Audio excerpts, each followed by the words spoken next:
খা রে মা, খা, খুব ভালো মতো খা। খুব যত্ন করে তোর জন্য এই মাংস ভাতটা আমি রান্না করেছি রে মা। খেয়ে আমাকে জানাস রে মা কেমন হয়েছে। আমার এত সুন্দর মিষ্টি মেয়েকে যদি আমি ভালো মন্দ খাওয়াতে না পারি, তাহলে আমি কেমন মা বাই হলাম। অশান্তিতে থাকুক তো আমার শত্রুরা, আর তুই সব সময় শান্তিতেই থাকবি। মা, তুমি একদম ঠিক কথাই বলেছো।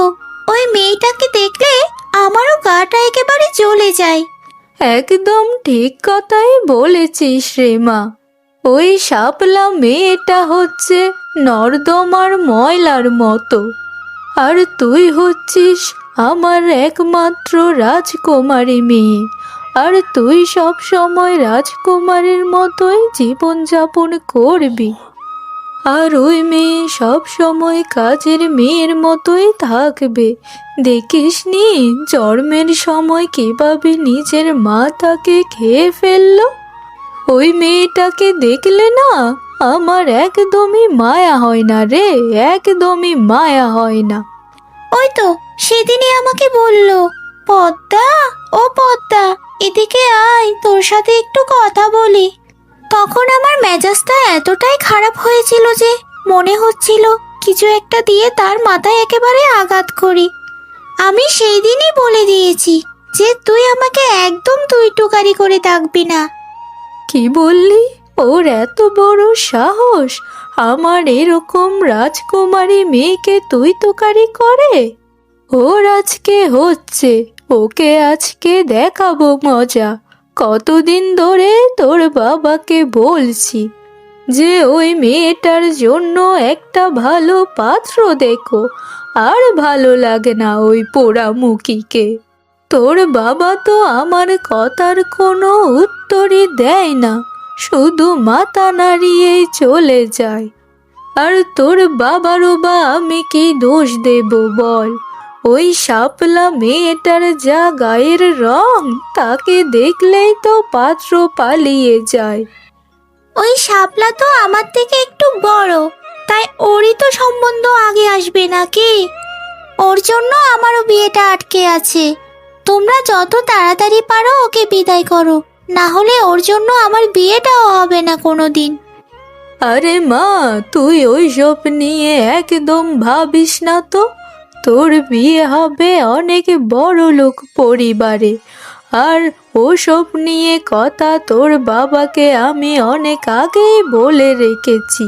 ওই কালো মেয়েটার জন্য কি আমার এত সুন্দর মেয়েটা ঘরে বসে থাকবে? তোর বাবা বলেছে যে মনের মতো একটা পাত্র পেলে বাড়িতে নিয়ে আসবে তোকে দেখানোর জন্য। ঠিক আছে মা, এটাই ভালো হবে। তুমি শুধু একবার একটা বড়লোক বাড়িতে আমার বিয়েটা হতে দাও, তারপর দেখো ওদের যত সম্পত্তি আছে সব কিছুই আমি কবজা করব। আমি তো তোমারই মেয়ে মা, তুমি কিন্তু ভুলে যেও না সব কিছুই আমি তোমার কাছ থেকে শিখেছি, যে কিভাবে সবাইকে বশ করতে হয়। হ্যাঁ রে মা, সেটা তো আমিও জানি। আমি অনেক গর্ববোধ করি, জানিস রে মা, তোর মতো একটা মেয়ে পেয়ে আমি নিজেকে অনেক গর্ববোধ করি। নে, এখন খাবারটা খেয়ে নে তো মা। ওই শাপলা মেয়েটা এসে দেখলে আবার গাল ফুলিয়ে থাকবে। ঠিক আছে মা, আমি খাবারটা খেয়ে নিচ্ছি। তুমি বরং একটু পর আমার মাথায় একটু তেল লাগিয়ে দিও। আচ্ছা, ঠিক আছে রে মা।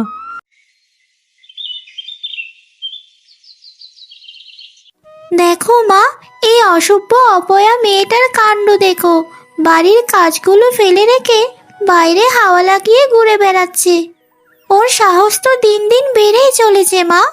একে যদি এক্ষুনি না থামাও তাহলে কিন্তু বড্ড খারাপ হয়ে যাবে। এই অলক্ষী অপয়া মেয়ে, কোথায় গিয়েছিলিস রে বাড়ির সব কাজকর্ম ফেলে রেখে? এই ভর দুপুর বেলায় কি মানুষ গায়ে হাওয়া লাগায় নাকি ঘরের কাজ করে বেড়ায়? মা, ওই যে কামিনী কাকি আছে না, তিনি তো খুবই অসুস্থ। কামিনী কাকির স্বামী তো শহরে থাকে, তাই ওনাকে দেখার মতো কেউ নেই। ওনার বাবা মাও তো নেই যে ওনাকে দেখতে আসবে। তাই আমি একটু গিয়েছিলাম আর কি, ওনার খোঁজটা নিতে। আমি তো বেশি দেরি করিনি মা, ওই তো 10-15 মিনিটের মতো ওখানে ছিলাম। এখন আবার বাড়িতে চলে এসেছি। দাঁড়ান মা, আমি এক্ষুনি বাড়ির সব কাজকর্ম সেরে ফেলছি।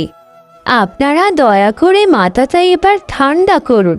আসলে মা, অসহায় মানুষদের দেখলে না আমার খুবই কষ্ট হয়। আরে বাবা রে বাবা, জনম দুঃখিনী মানব কল্যাণী শাপলাকে দেখো, যেন মনে হচ্ছে সবকিছু উদ্ধার করে ফেলেছে। ওর মাটা মনে হয় ওর মতোই মানব দরদি ছিল। হা হা হা হা হা। অসভ্য মেয়ে। এ কালির ঘরের কালি, তোর কি কোনো লজ্জা নেই নাকি? নিজের মাকে তো খেয়েছিস, আবার মানুষের বাড়ির মাকেও খেতে চলে যাস। জানি না বিধাতা, জানি না এই মেয়ে যে কোন দিন আমাদের কাল হয়ে দাঁড়ায়, জানি না। শোন অপয়া, ঘরের অপয়া মেয়ে, তাড়াতাড়ি কাজগুলো করে ফেল, না হলে কিন্তু চুলের মুঠি ধরে দুগা দেব। দয়া করে আমাকে যা ইচ্ছা তাই বলুন আপনারা, কিন্তু আমার মাকে কিছু বলবেন না। আমার মা তো খুবই ভালো মানুষ ছিলেন, তিনি আমাকে খুবই ভালোবাসতেন। একজন মৃত মানুষকে নিয়ে আপনারা এভাবে হাসি ঠাট্টা আর অপয়া বলছেন, এটা কি ঠিক মা বলুন? হা হা হা। মেয়ের কথা শোনো, অপয়াকে অপয়া বলবো না তো কি বলবো রে? হ্যাঁ, তুই যদি এতই ভালো মানুষ হতিস, তাহলে তোকে কোনো পাত্র পছন্দ করে না কেন রে? তোর জন্য আমার বিয়েটাও এখনো হচ্ছে না। অপয়া অসভ্য মেয়ে একটা। আপনারা আমাকে দেখতে এসেছেন, তো আমাকেই দেখবেন। এত বেশি কথা বলেন কেন আপনারা? আমাকে দেখে কি আপনার মন ভরছে না? আমি কি কম সুন্দরী? আর কাকে দেখতে চান আপনি? আর যাকে দেখতে চাচ্ছেন সে তো আমার নিজের বোন নয়, আমার বাবার আগের স্ত্রীর মেয়ে। বাবা রে বাবা, নিজের মাকে অপয়া বলতেই দেখছি মেয়েটা তেলে বেগুনে একেবারে জ্বলে উঠল। তাহলে শুনে রাখ রে মেয়ে, তোর মাকে আমি 100 বার অপয়া বলবো, 1000 বার অপয়া বলবো। তোর মা একটা অপয়া, অপয়া, অপয়া। সেই অপয়ার গর্ভ হতে একটা অপয়া মেয়েকে জন্ম দিয়ে মরে গেল। ঠিক আছে মা, ঠিক আছে বোন, তোমরা যদি আমাকে এভাবে অপমান করে আর অপয়া বলে শান্তি পাও, তাহলে বলো, এতে আমার কোনো অসুবিধে নেই। সারা গ্রামের মানুষ আমাকে কালো বলুক বা অপয়া বলুক, সেটা আমি কোনোদিনও গায়ে মাখি না। আমি সবসময় এটাই বিশ্বাস করি যে নিজে যদি ভালো থাকে, তাহলে পুরো জগৎ সংসারই ভালো। হ্যাঁ গো, সেই কতক্ষণ ধরে আমাকে এখানে বসিয়ে রেখেছো। কেন বসিয়ে রেখেছো বলবে তো? মুখটা তো দেখছি বাংলার পাঁচের মতো করে রেখেছো। তোমার ওই বাঁকা মুখ দেখার জন্য আমি এত রাত জাগতে পারবো না। কি বলবে আমাকে তাড়াতাড়ি বলো, আমি ঘুমাবো। এতটা অধৈর্য হচ্ছ কেন গিন্নি? আমি তো কোনো দরকারি কথা বলবো বলেই তোমাকে জাগিয়ে রেখেছি। শোনো, আমার বড় মেয়ে শাপলার জন্য তো কোনো পাত্রপক্ষই রাজি হচ্ছে না। আমার ছোট মেয়ের জন্য একটা পাত্র আসবে কালকে দেখতে। ছেলেটা অনেক ভালো পরিবারের, বাড়িটাও অনেক বড় তাদের, ধন সম্পদে একেবারে ভরপুর। শোনো, আমাদের পদ্ম সেখানে অনেক সুখে থাকবে। তবে আমার তো খুবই কষ্ট লাগছে আমার বড় মেয়েটার জন্য। আমার মা মরা মেয়েটা তো কোনো দিকেই শান্তিতে নেই। জন্মের পরেই তার মা মারা গেল, আবার এখন তাকে কেউ পছন্দ করছে না। বাবা রে বাবা, বড় মেয়ের চিন্তায় দেখছি একেবারে মারা যাবে তুমি। তা ওর ব্যবস্থা ও নিজেই করবে। যেই চেহারার ছেড়ে ওকে যে কে বিয়ে করবে সেটাই আমার দেখার আছে। কিন্তু একটা কাজ তুমি ভালোই করেছো, বড় মেয়েকে বিয়ে দিতে হবে না, ছোট মেয়েকে আগে দিয়ে দি, তারপর না হয় দেখা যাবে। ওই মেয়েটাকে কোনো কুলি মজুরের হাতেই না হয় তুলে দেব, কাউকে কিছু টাকা দিলে ওকে বিয়ে করে নেবে। গিন্নি, এরকম করে বলো না তুমি। আমার মেয়েটা হয়তোবা একটু কালো, কিন্তু তার মন মানসিকতা তো অনেক ভালো। তবে কি আর করার, ওর জন্য তো আমার ছোট মেয়েটাকে আর বসিয়ে রাখতে পারি না। আর কত গুণগান করবে তোমার ওই কালো বড় মেয়ের? আমার ছোট মেয়ের তো নোকেরও যোগ্য না তোমার ওই বড় মেয়ে। অনেক কাহিনী করেছো, এখন আমাকে একটু ঘুমাতে দাও তো। সকালে আবার উঠতে হবে, উঠে কত কাজ আমাকে করতে হবে। পাত্রপক্ষ যেন খুব ভালো মতোই আপ্যায়ন পায়, সেই ব্যবস্থা তো করতে হবে নাকি? আমার মেয়ের বিয়ে বলে কথা, আমার তো খুবই ইচ্ছা ছিল আমার মেয়েটাকে খুব ধুমধাম করে বিয়ে দেব। মা, ও মা, তুমি আমাকে কেন জন্ম দিতে গিয়ে মারা গেলে মা? আমার সৎ মা আর সৎ বোন আমাকে যে খুবই কষ্ট দেয় মা। আমার বাবাও তো সবসময় পাথরের মতো হয়ে থাকে, সৎ মায়ের ভয়ে আমাকে কিছুই বলতে পারে না। কেন মা, কেন কেনই বা আমার জন্মের পর তোমাকে মরতে হলো? তোমার মতো ভালো আমাকে তো কেউ বাঁচতে পারবে না, কেউ না। আমি যদি পারতাম তাহলে এখান থেকে অনেক দূরে চলে যেতাম মা, অনেক দূরে চলে যেতাম। এই বাড়িটা তো তুমি তোমার নিজের হাতেই করেছো, তাই এই বাড়িতে তোমার কত স্মৃতি, কত কিছু। তাই এই বাড়িটা ছেড়ে আমি কোথাও যেতে পারি না। দেখো মা, দেখো, আমার সৎ মা তার নিজের মেয়েকে কত ভালোবাসে, কিন্তু আমি হচ্ছে তার দু চোখের বিষ। আমি কত করে চাই তাদের সাথে একটু মিলেমিশে থাকতে, কিন্তু তারা তো আমাকে সেটা করতে দেয় না মা। আমার সৎ বোনের চেহারা আমার থেকে সুন্দর আর মিষ্টি বলে তারা তো আমাকে নর্দমার কীট বলে মা। জানি না মা, জানি না আমার এই দুঃখের দিন কবে শেষ হবে।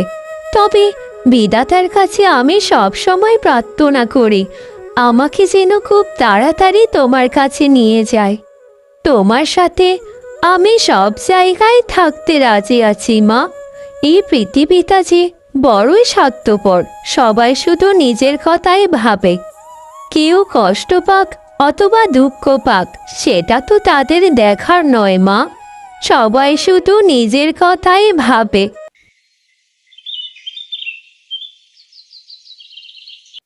কিরে নবাবের বেটি, এখনো পড়ে পড়ে ঘুমোচ্ছিস? তা সকালে কটা বাজে সে খেয়াল কি তোর আছে? ওঠ বলছি, ওঠ। এই নবাবের বেটি, উঠবি নাকি গায়ে গরম পানি ঢেলে দেব? হ্যাঁ হ্যাঁ মা, এই তো আমি উঠে পড়েছি। বলুন না মা, কি হয়েছে? এত সকাল সকাল আমাকে ডাকছেন যে? আসলে শরীরটা একটু খারাপ লাগছিল, তাই এতক্ষণ পর্যন্ত শুয়েছিলাম। আমি এক্ষুনি ঘরে সব কাজ করে দিচ্ছি মা, আপনি দয়া করে একটু শান্ত হন। আমি রান্নাটা চাপিয়ে ঘরের সব কাজ করে ফেলবো এখন। আজকে শুধু ঘরের কাজ করলে হবে না তোর, আজকে আমার পদ্মা মেয়েটাকে দেখতে আসবে পাত্রপক্ষরা। ঘর থাকে খুব ভালোভাবে গুছিয়ে রাখবি, বুঝেছিস? কোথাও যেন কোনো ময়লা না থাকে। আর খুব ভালো ভালো খাবার রান্না করবি। আর আমি ওদেরকে বলবো রান্নাগুলো আমার পদ্মা মাই করেছে। যদি তুই রান্না করেছিস বলিস তাহলে কিন্তু দেখিস তোর কি করে আমি। পাত্রপক্ষরা কিন্তু অনেক বড় লোক, তাই তাদের জন্য ভালো মন্দ খাবার রান্না করতে হবে, বুঝেছিস? আর শোন রে মেয়ে, একটু ভালো মতো গোছগাছ হয়ে থাকিস, না হলে তোকে দেখে আবার তারা বলবে যে আমাদের ঘরের কাজের মেয়ে এত কালো কেন। তার উপর তাদেরকে তো আমরা কখনোই পরিচয় দেব না যে তুই হলি পদ্মার সৎ বোন। আচ্ছা মা, এটা তো খুবই ভালো কথা। আমার ছোট বোনের বিয়ে হবে আর আমি ঘরের ভালো মতো কাজ করব না, এটা কোনো কথা হলো? আমি সকল কাজ খুবই মনোযোগ দিয়ে করব মা, আর এমনভাবে রান্নাটা করব যেন তারা হাত চেটে পুটে খায়। তাদেরকে কোনো অভিযোগ করারই সুযোগ দেব না। আচ্ছা ঠিক আছে মা, আপনার যেটা ভালো মনে হয় সেটাই আপনি করুন। আমি যাই। আমার বোনের সব সময় ভালো হোক, সেটা হোক যে কোনো উপায়ে। দরকার হলে আমি নিজেকে কাজের মেয়ে হিসেবে পরিচয় দিব, এতে আমার কোনো সমস্যা নেই মা।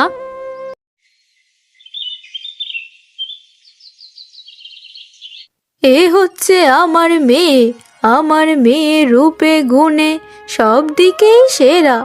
আমার মেয়ের মতো মেয়ে আপনারা আর কোথাও খুঁজে পাবেন না। আমার মেয়ে নিজের হাতে ঘরের সব কাজকর্ম করে, সে যে সবার থেকে আলাদা। সেটা তো বুঝলামই, কিন্তু আমরা তো শুনেছি আপনার নাকি আরেকটা মেয়ে আছে, তাকে তো দেখছি না। আমরা চাই পরিবারের সকল সদস্যকে একসাথে দেখতে। আমার ছেলেকে তো দেখেছেনই আপনারা। আমার ছেলে শহরে বড় একটা অফিসে চাকরি করে। ছেলের কোনো টাকা পয়সা চায় না, ছেলে চায় মেয়েটা যেন ভালো হয়। আপনারা আমাকে দেখতে এসেছেন, তো আমাকেই দেখবেন। এত বেশি কথা বলেন কেন আপনারা? আমাকে দেখে কি আপনার মন ভরছে না? আমি কি কম সুন্দরী? আর কাকে দেখতে চান আপনি? আর যাকে দেখতে চাচ্ছেন সে তো আমার নিজের বোন নয়, আমার বাবার আগের স্ত্রীর মেয়ে। আমি হচ্ছে এই মায়ের সন্তান। বিয়ে হচ্ছে আমার সাথে আপনার ছেলের। ওই অপয়া মেয়েকে আমাদের পরিবারের সাথে একদম টানবেন না। আমার কিন্তু এগুলো একদমই ভালো লাগে না। এই মেয়েকে তো বিয়ে করে নিলে আমার পরিবারটা তো ধ্বংস হয়ে যাবে। আমি বরং একটা কাজ করি, কিছু একটা বলে উঠে পড়ি। আরে মা, ওনারা কতক্ষণ বসে থাকবে বলো তো? ওনাদের জন্য খাবার বেড়ে নিয়ে আসছো না কেন? তাড়াতাড়ি তোমার ওই সৎ মেয়েকে বলো খাবারগুলো দিয়ে যেতে। মা, আজকে আমি তোমার এই শাড়িটা পরব, কারণ আজকে আমার ছোট বোন পদ্মাকে দেখতে এসেছে পাত্রপক্ষ। পাত্রপক্ষের সামনে যদি আমি ময়লা কাপড় পরে খাবার নিয়ে যাই, তাহলে আমার বোন এবং আমার মায়ের সম্মানে আঘাত লাগবে। আর আমার তো তেমন কোনো নতুন কাপড়ও নেই, তাই আমি আজ তোমার সেই স্মৃতিটা পরব আজ। মা, আমাকে এক্ষুনি খাবারটা নিয়ে যেতে হবে, তাহলে আমি তাড়াতাড়ি শাড়িটা পরে খাবারটা দিয়ে আসি। আমি তোমার সাথে সেখান থেকে এসেই কথা বলছি। আরে আরে, এটা আমার সাথে কি হলো? এটা আমার সাথে কি হলো? আমার হাত পা এত সুন্দর আর দপধপে ফর্সা দেখাচ্ছে, এটা কিভাবে সম্ভব? আমি তো নিজের চোখকে বিশ্বাসই করতে পারছি না। আমি কি কোনো স্বপ্ন দেখছি? না না, এ তো কোনো স্বপ্ন হতেই পারে না। আমি তো সত্যিই জেগে আছি। আমি এরকম অপরূপ সুন্দরী কি করে হয়ে গেলাম? আমি তো কিছুই বুঝতে পারছি না। আমি জানি মা, এই সবই হচ্ছে তোমার কৃপা। তোমার শাড়িতে কিছু একটা ছিল।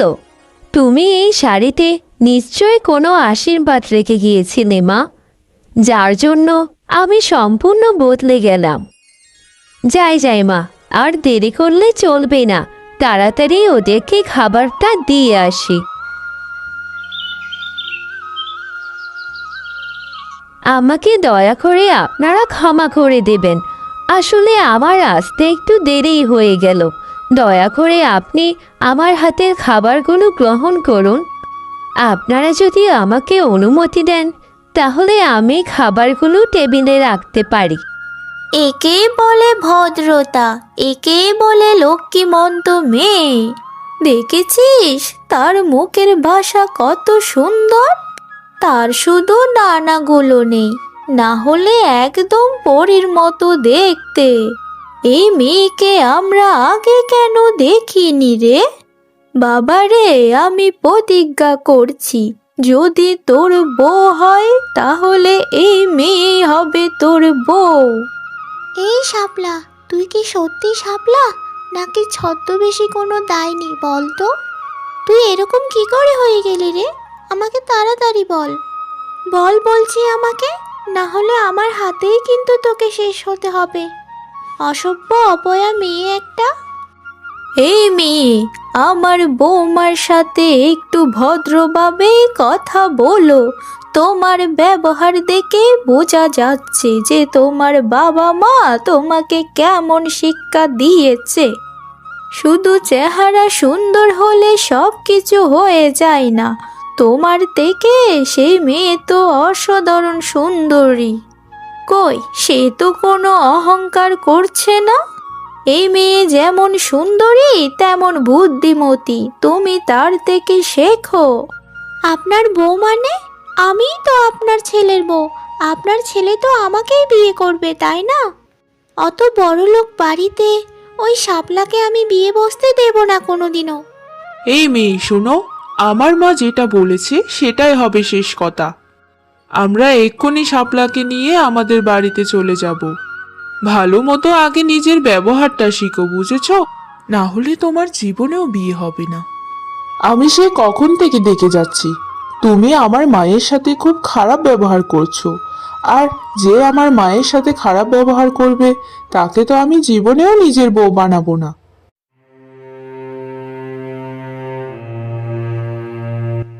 আমার কত ইচ্ছা ছিল মা আমি বড়লোক বাড়ির বউ হব, কিন্তু ওই শাপলা আমার সকল স্বপ্ন ভেঙে দিল মা, সকল স্বপ্ন ভেঙে দিল। ওই রকম বড়লোক বাড়ির বউ আমি আর কোনোদিনও হতে পারবো না মা, কোনোদিনও হতে পারবো না। এখন আমার কি হবে মা, বলে দাও আমার কি হবে? আমি তো ওই বাড়িতেই বিয়ে করতে চেয়েছিলাম। ওই শাপলাকে আমি ছেড়ে কথা বলবো না মা, ছেড়ে কথা বলবো না। আমার সব স্বপ্ন, সব আশা ধূলিসাৎ করে দিয়ে গেল।